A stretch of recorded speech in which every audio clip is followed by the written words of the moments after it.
We will now configure the C++ compiler para magamit natin sa loob ng ating VS Code. Open ulit natin na itong same web page pa rin. Look for installing the min GW toolchain. Then,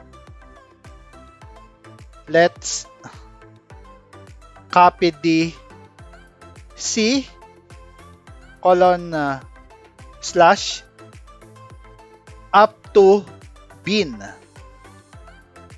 Let's copy this statement.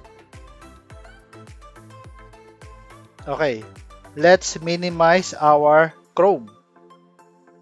Sa ating search bar, let's type edit, and then click this edit the system environment variables. Okay. Click this button na may nakalagay environment variables. Okay. Meron tayong variable and value. Look for the path variable. Okay. Click edit. And then, since meron na tayong installation earlier, let's assume na wala muna tayong this link, this path. Okay, let's delete. Okay. Let's edit.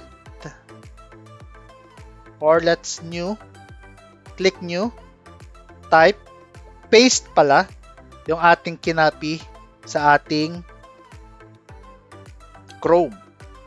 Hit enter.